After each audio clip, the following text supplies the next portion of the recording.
नमस्कार। कृषि की नई पद्धतियों, तकनीकों और संसाधनों का संज्ञान लिए आज फिर सम्मुख है आपके द्वार आपका अपना पूसा समाचार। आज के इस अंक में मैं डॉक्टर शालिनी गौड़ रुद्रा, वरिष्ठ वैज्ञानिक, खाद्य विज्ञान एवं फसलोत्तर प्रौद्योगिकी संभाग, एवं मैं डॉक्टर विशाल सोमवंशी, प्रधान वैज्ञानिक, सूत्रकृमि विज्ञान संभाग, संस्थान की ओर से सभी दर्शकों का हार्दिक स्वागत करते हैं। आज के इस अंक में हम दर्शकों को गेहूं में बीज उपचार एवं पपीते की खेती की तकनीकी जानकारी देंगे। साथ ही स्नातक एवं स्नातकोत्तर के नवागंतुक छात्रों हेतु कराए गए दीक्षारंभ कार्यक्रम की एक झलक भी दिखाएंगे।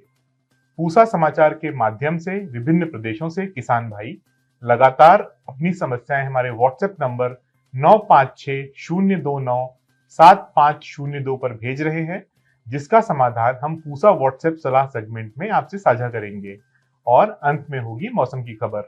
आगे बढ़ने से पहले आप सभी से अनुरोध है कि हमारे संस्थान के चैनल को आप जरूर सब्सक्राइब करें और बेल आइकॉन दबाना ना भूलें, ताकि हमारे YouTube चैनल पर अपलोड किए गए सभी वीडियोस के नोटिफिकेशंस आप तक जरूर पहुंचे। किसान भाइयों, रबी फसलों की एक प्रमुख अनाजी फसल गेहूं की बुआई चल रही है।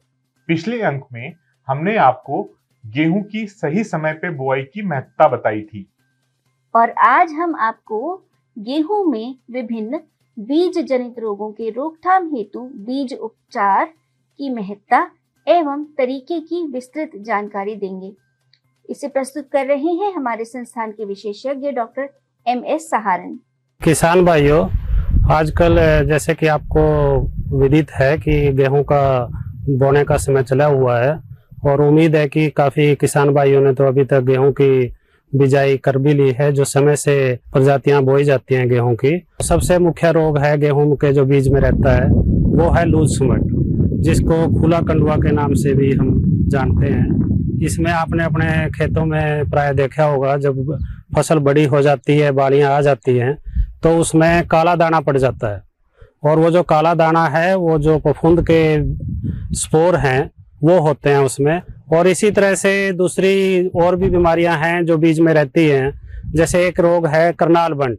तो ये करनाल बंट है, इससे दाना काला पड़ जाता है, और ये भी आपको तभी दिखेगा जब आप अपना जो पैदावार है जब घर लेके आएंगे तो उसमें कुछ दाने काले मिलेंगे। और एक बीमारी और है हेड स्कैब। जो हेड स्कैब है वो बीमारी केवल उन क्षेत्रों में आती है जहाँ पे ज़्यादा नमी है, जैसे पहाड़ी क्षेत्रों हैं, तो वहाँ पे एक फंगस है फ्यूजेरियम, उससे उसका जो पिंक गुलाबी कलर का उसमें बालियों में आ जाती है फंगस। और एक और है दवजकंड। तो दवजकंड भी कई एरिया में हमें देखने को मिलती है, वो भी बीज में रहती है। एक और सबसे महत्वपूर्ण बीमारी है जो बीज में रहती है, उसको हम बोलते हैं परनजुलसा रोग। तो मैं किसान भाइयों आपको ये सलाह देना चाहूँगा कि आप बीज को बोने से पहले इन बीमारियों से बचाव के लिए अपना बीज का उपचार जरूर करें। बीज उपचार के लिए किसान भाइयों, जो ये कवक रोग हैं, इसके लिए आपको जो दवाई है वो है कार्बेंडाजिम। कार्बेंडाजिम दूसरे नाम से जैसे बेविस्टिन के नाम से आती है, और एक है दूसरी कार्बोक्सिल जैसे विटावैक्स। तो आप ये जो दवाइयाँ लेंगे ये 2.5 ग्राम 2 से 2.5 ग्राम पर किलो बीज के हिसाब से उपचार कर सकते हैं। और एक दूसरी दवाई और है टेबुकोनाजोल 2DS, जैसे रैक्सिल का नाम आपने सुना होगा, वो 1.25 ग्राम पर किलो बीज के हिसाब से आप उपचार कर सकते हैं। और लेकिन अगर आपको कम दवाई का हम अगर उपयोग करें तो फिर आप ट्राइकोडर्मा है, जो ट्राइकोडर्मा विरिडी, जो उसका आप 4 से 5 ग्राम पर किलो के हिसाब से उपचार कर दें। और जो ये दवाइयाँ हैं कार्बेंडाजिम, कार्बोक्सिन, इनकी आधी मात्रा लें, यानी कि 1.25 ग्राम पर किलो बीज। तो इस तरह से आप अगर बीज उपचार करेंगे, और जो आपको बीज उपचार करना है, जैसे आपका जो गेहूं है उसमें पहले आप ये जो फंजीसाइड है दवाई है, आप उसको पाउडर है उसमें उसके ऊपर डाल दीजिए, और उसके बाद फिर बीज को थोड़ा गीला कर दीजिए। आपको ज़्यादा गीला भी नहीं करना है, लेकिन इतना करना है कि बस वो दवाई उस पर लग जाए। और उसके बाद आप ये सारा जो विधि है ये केवल आप छाया में ही करेंगे, और फिर उसको बीज को उपचार के बाद छाया में सुखाएंगे। और फिर अगले दिन आप अपनी बिजाई कर सकते हैं। फलों की यदि बात करें तो पपीते का जिक्र अवश्य होता है। पपीता विटामिन ए सहित अन्य महत्वपूर्ण खनिज लवणों का एक उत्तम स्रोत है। इसकी एकल खेती के साथ किसान भाई समन्वित कृषि प्रणाली में इसे अवश्य शामिल करते हैं। जी बिल्कुल, इसलिए जो किसान पपीते की खेती कर रहे हैं इस समय उन्हें जिन समसामयिक उत्पादन तकनीकों का ज्ञान होना आवश्यक है उनके बारे में विस्तार से बता रहे हैं पूसा संस्थान के विशेषज्ञ डॉक्टर जयप्रकाश। पपीता बहुत ही महत्वपूर्ण फसल है, खास करके किसानों के लिए उत्तर भारत, मध्य भारत, पूर्वी भारत और दक्षिण भारत में। सितंबर और अक्टूबर के महीने में हम सामान्य रूप से रोपाई करते हैं। इसके बाद दोबारा हम फरवरी और मार्च के मौसम में रोपाई करते हैं। इसलिए आगे की पौध तैयार करना और इस समय की रोपाई दोनों जानना अति आवश्यक है। ऐसे में किस्मों का चुनाव बहुत ही महत्वपूर्ण हो जाता है। किस्में दो तरह की होती हैं, जिसमें नर मादा अलग अलग होते हैं। उन्हें हम द्विलिंगी किस्में कहते हैं, जैसे पूसा नन्हा, पूसा ड्वार्फ और पंत पपीता एक। और कुछ किस्में ऐसी होती हैं जिसमें मादा और उभयलिंगी पौधे होते हैं। उनमें हैं जो प्रजातियां, उनमें अर्का सूर्या, अर्का प्रभात, रेड लेडी, सिंटा, ये ऐसी प्रजातियां हैं जिसमें सभी पौधों में फल आता है। अगर आप पूसा नन्हा या पूसा ड्वार्फ जैसी किस्मों का चुनाव कर रहे हैं तो आपको पौध से पौध की दूरी 1.5 मीटर या 5 फीट कह सकते हैं, और वही आपकी कतार से कतार की दूरी होगी।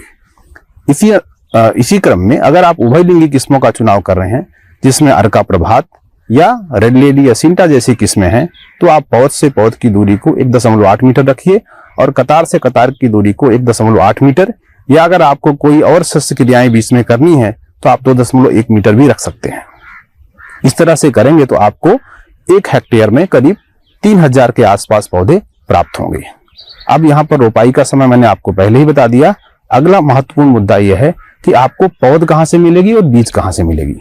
अगर आप नए किसान हैं तो कोशिश करें कि आप पौध को कहीं से प्राप्त करें, किसी निजी संस्थान या सरकारी संस्थान से। पूसा के 2 रिसर्च सेंटर जो हैं वो पूसा समस्तीपुर बिहार, वहां पर आपको पूसा ड्वार्फ का बीज मिल जाता है और पौध भी मिल जाती है। लेकिन जहां तक हमारे इंदौर सेंटर की बात है, जहां पर पूसा नन्हा का बीज मल्टीप्लाई किया जाता है, वहां से आपको पूसा नन्हा का बीज मिल सकता है।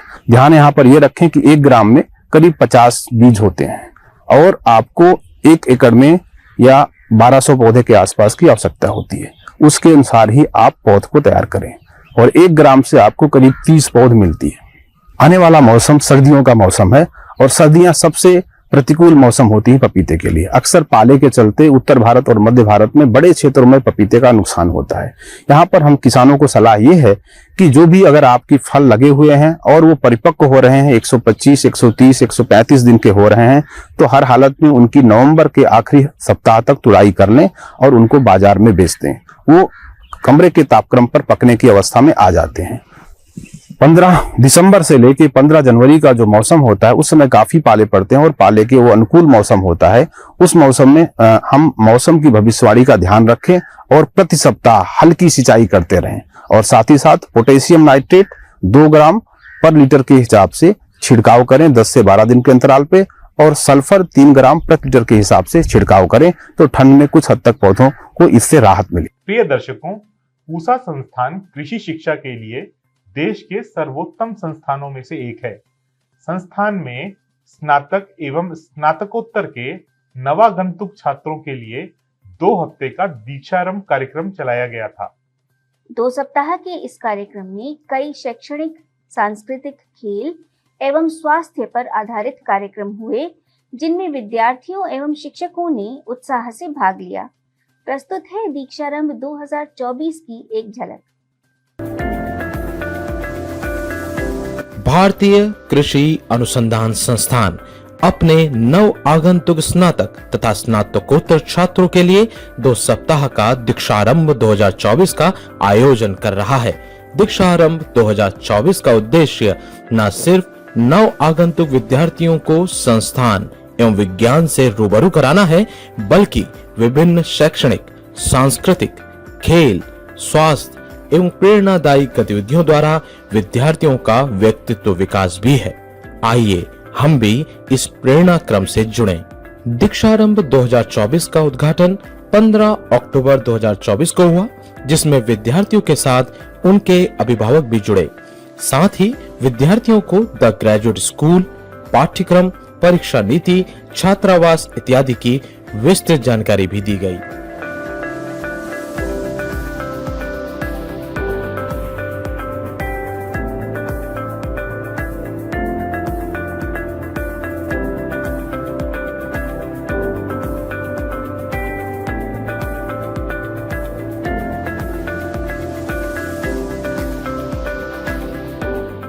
जय जय हे भगवती सुरभारती तव चरणों प्रणमाम्यहम्।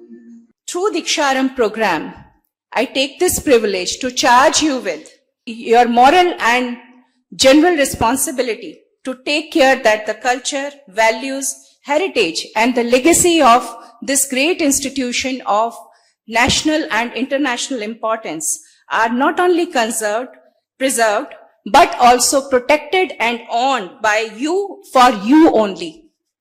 At this particular occasion, I would like to say that all the newly admitted students are very lucky that they could get admissions to IRI and its hub institutions. So my suggestions to all the newly admitted students would be that besides your education, also explore the cultural heritage of Delhi and try to learn more about our country. This campus is really a dream campus. It is like, for the agricultural scientists, it is something like a Makkah Medina. Like the great temple, wherever you want to worship, this is the biggest temple for that. Particularly this institute is also the birthplace of this green revolution. So in many sense, you are in the right hands, you are at the right place and right environment. दूसरे दिन 16 अक्टूबर की शुरुआत योगा से हुई, जिसने विद्यार्थियों में एक नई स्फूर्ति का संचार किया। विद्यार्थियों को प्राध्यापकों द्वारा स्नातक पाठ्यक्रम की पूर्ण जानकारी दी गई। साथ ही विद्यार्थियों के लिए आइस ब्रेकिंग सेशंस भी कराए गए। एसोसिएट डीन्स के संबोधन के साथ वेलबीइंग एंड हैप्पीनेस में एक खास सत्र भी कराया गया तथा खेल गतिविधियां भी कराई गईं। तीसरे दिन 17 अक्टूबर को योगा के पश्चात कृषि इतिहास पर एक रोचक व्याख्यान कराया गया। मेडिटेशन, फूड एवं स्ट्रेस मैनेजमेंट पर एक खास सत्र कराया गया तथा डॉक्टर एम.एस. स्वामीनाथन पुस्तकालय से विद्यार्थियों को रूबरू कराया गया। चौथे दिन 18 अक्टूबर को योगा के पश्चात बिहेवियरल स्किल मैनेजमेंट पर रोचक व्याख्यान हुआ। मानवीय मूल्यों के विकास हेतु विद्यार्थियों को अखिल भारतीय नेत्रहीन संघ के बच्चों से रूबरू कराया गया। कोर ह्यूमन वैल्यूज पर एक खास व्याख्यान हुआ। पांचवें दिन 19 अक्टूबर को प्रातः विद्यार्थियों को साइकिलिंग द्वारा IRI फार्म्स का भ्रमण कराया गया।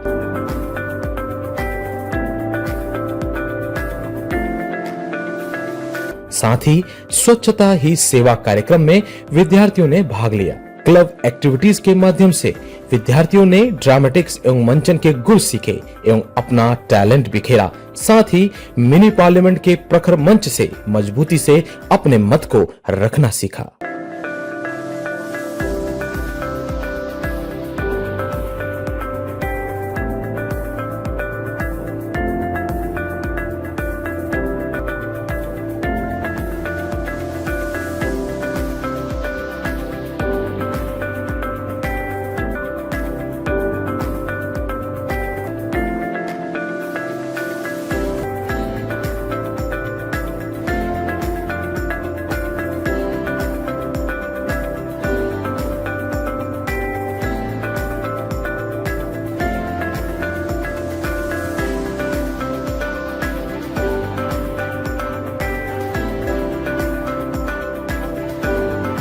छठे दिन 20 अक्टूबर को प्रसार के हुनर को तराशने हेतु एवं लैब टू लैंड का महत्व सिखाने के लिए विद्यार्थियों को संस्थान के अध्येता किसान श्री सत्यवान जी के फार्म में ले जाया गया, जहां उन्होंने उन्नत एवं नवोन्मेषी कृषि तकनीकों को आत्मसात किया।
हैंडल कर पाएंगे।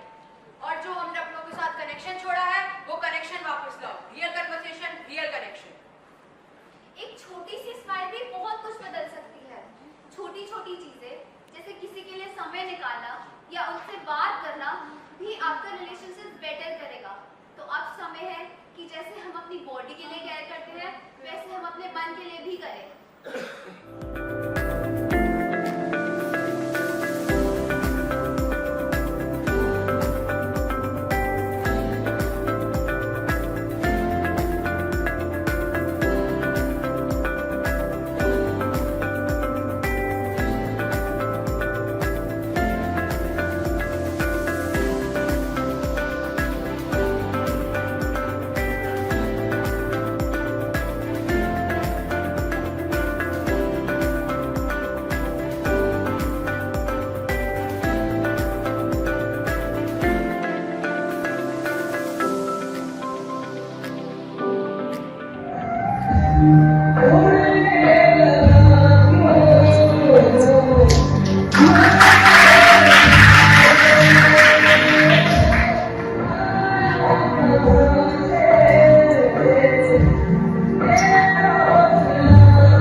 So Diksharam was a great initiative, I must say. The last few days have been full of experiences and exposures.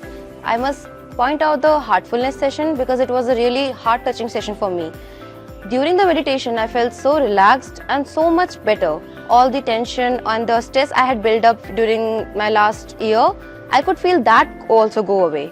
Other than that, our seniors have been very supportive. The club activities were so fun. The ice-breaking session did really break the ice between us all. And the professors were so knowledgeable. The way they were telling us about the rich legacy of IRI and how this opportunity of being a part of the agriculture field is such a great respect, I must say.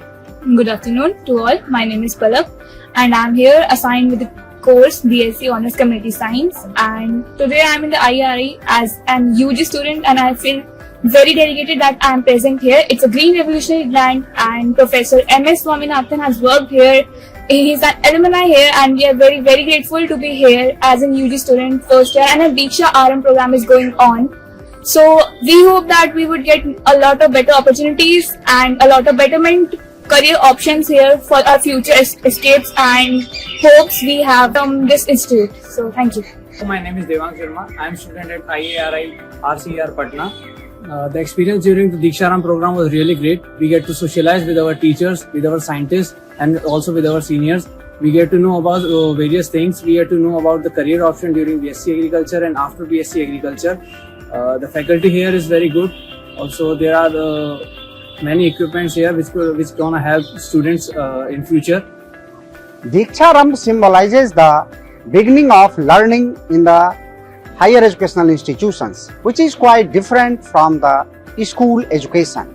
It helps the new students to feel comfortable and make friends in the new environment. It assists them to make the bond with the faculty members and other fellow students. It will give them an opportunity to self-explore them so that they feel comfortable, confident and ready for the new competitive environment. And it also gives them the opportunity to show their talent case in various talent hunting programs and fun learning activities. इस 2 सप्ताह तक चलने वाले दीक्षारंभ कार्यक्रम का उद्देश्य न केवल संस्थान, इसकी संस्कृति, नियमों, संसाधनों इत्यादि के बारे में छात्रों को अवगत कराना है, अपितु उनमें उपस्थित युवा ऊर्जा, प्रतिभा को उजागर व प्रोत्साहित करना व समाज, विज्ञान व स्वयं के लिए जिम्मेवारियों का बोध कराना भी है।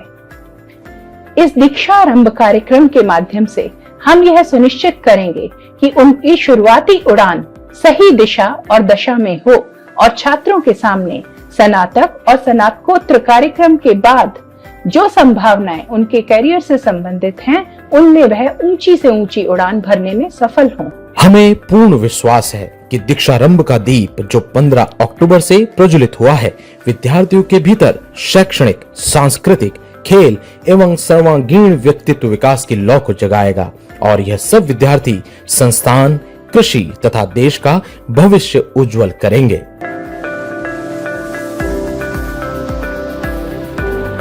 पूसा समाचार में अब समय है पूसा व्हाट्सएप सलाह सेगमेंट का, जिसमें हम आपके खेती किसानी से जुड़े प्रश्नों का समाधान बताएंगे।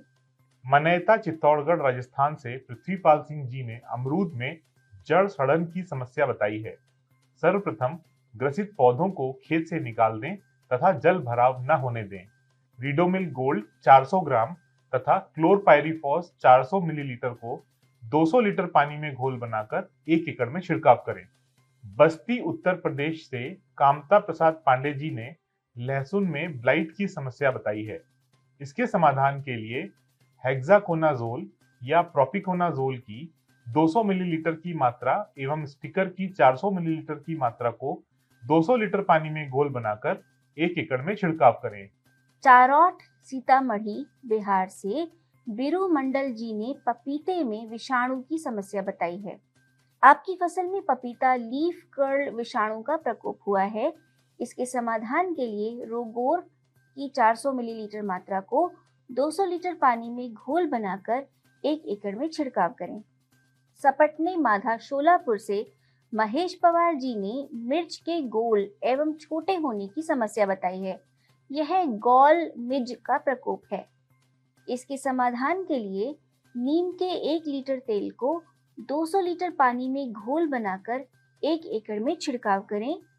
आप 400 मिलीलीटर इमिडाक्लोप्रिड को 200 लीटर पानी में घोल बनाकर 1 एकड़ में छिड़काव भी कर सकते हैं। आइए सुनते हैं आने वाले सप्ताह में देश भर में कैसा रहेगा मौसम का हाल मौसम खबर में। भारत मौसम विज्ञान विभाग द्वारा दिए गए मौसम पूर्वानुमान के अनुसार 2 और 3 नवंबर को तमिलनाडु, पौंडीचेरी, कराईकल, कर्नाटक, केरल, माहे में कुछ स्थानों पर गरज और बिजली के साथ हल्की से मध्यम बारिश की संभावना है। 8 से 10 नवंबर के दौरान जम्मू कश्मीर, लद्दाख, तमिलनाडु, पौंडीचेरी, कराईकल, केरल, माहे और पूर्वोत्तर भारत के कुछ हिस्सों में हल्की वर्षा की संभावना है। प्रिय किसान भाइयों, बहनों एवं दर्शकों, आशा करते हैं पूसा समाचार का यह अंक भी आपकी खेती किसानी से जुड़ी समस्याओं के समाधान में जरूर सहायक होगा। आप सभी दर्शकों से निवेदन है कि ज्यादा से ज्यादा संख्या में हमारे संस्थान के चैनल को सब्सक्राइब करें और पूसा समाचार के हर अंक का लाभ उठा पाएं। हमारे फेसबुक पेज और ट्विटर हैंडल यानी एक्स को भी आप जरूर फॉलो करें। कृषि से जुड़ी समस्याएं या अधिक जानकारी हेतु हमें दिए गए नंबर पर व्हाट्सएप करें और अपना नाम एवं पता अवश्य लिखें। आपके सुझावों और प्रतिक्रियाओं का हमें हमेशा इंतजार रहता है। त्योहारों के पावन समय में आप तकनीकी उन्नति करते रहें और संपन्नता के लिए हमें साथ लेकर चलते रहें। अगले शनिवार हम फिर उपस्थित होंगे लेकर एक और ज्ञानवर्धक समसामयिक अंक। तब तक के लिए दीजिए इजाजत। नमस्कार।